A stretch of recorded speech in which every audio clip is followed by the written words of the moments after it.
मेरा नाम है रोहित और आप देख रहे हैं टॉप अप। इस वक्त 165 से भी ज़्यादा देश कोरोना वायरस की चपेट में हैं। उनमें से 1/3 of the countries are under lockdown.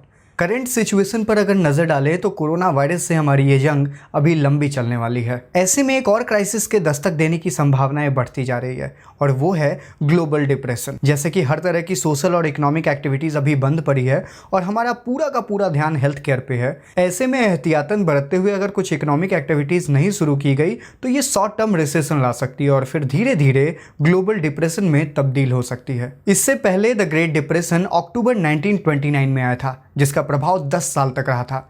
इस दौरान लगभग 15 मिलियन अमेरिकन्स को अपनी जॉब गंवानी पड़ी थी। देश के आधे से ज्यादा बैंक्स बंद हो गए थे, इंडस्ट्रियल प्रोडक्शन काफी कम हो गई थी और काम ना होने की वजह से बहुत बड़े लेवल पर लोगों ने माइग्रेट करना शुरू कर दिया था। इतिहास को याद रखना बहुत जरूरी होता है कई बार, क्योंकि ये हमें गलतियां दोहराने से बचाता है।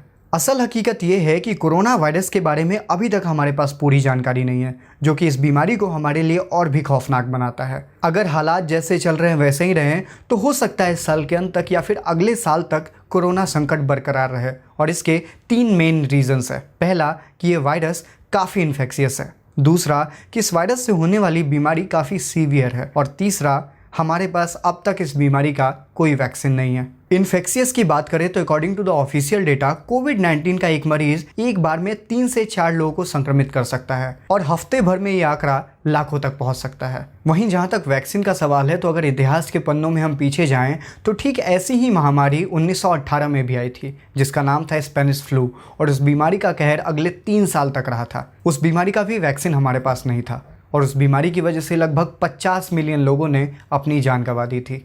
Time.com की एक आर्टिकल के अनुसार कोविड-19 के मरीजों की डेथ रेट 5% है। हालांकि ये आंकड़े बदलते रहते हैं, लेकिन ग्लोबली अगर ये 1% भी है तो ये खुद में ही एक बहुत बड़ा आंकड़ा है। उम्मीद इस बात से ज़रूर बनती है कि हमारी यंगर पॉपुलेशन इस बीमारी से ज़्यादा अफेक्टेड नहीं है, लेकिन इसके बावजूद हमें एक ऐसे प्लान की ज़रूरत है जो वैक्सीन ना आने तक हमें इस बीमारी से लड़ने की उम्मीद दे, जो कि तभी पॉसिबल है जब हमारी एक बहुत बड़ी पॉपुलेशन इस बीमारी से संक्रमित होने के बाद इम्यून हो जाए। हेल्थ केयर के बाद सबसे पहले सरकार को हमारी इकोनॉमी में कुछ फंडामेंटल चेंजेस करने के बारे में सोचना चाहिए, ताकि यथास्थिति में हमारी इकोनॉमी कोलैप्स ना हो।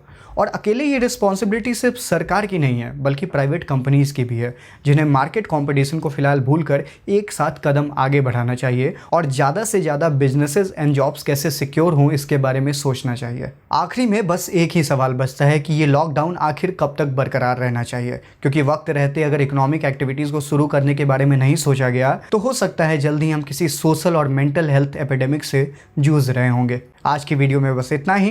Do let us know your feedback in the comment section and do like this video and subscribe to top up to get our regular updates.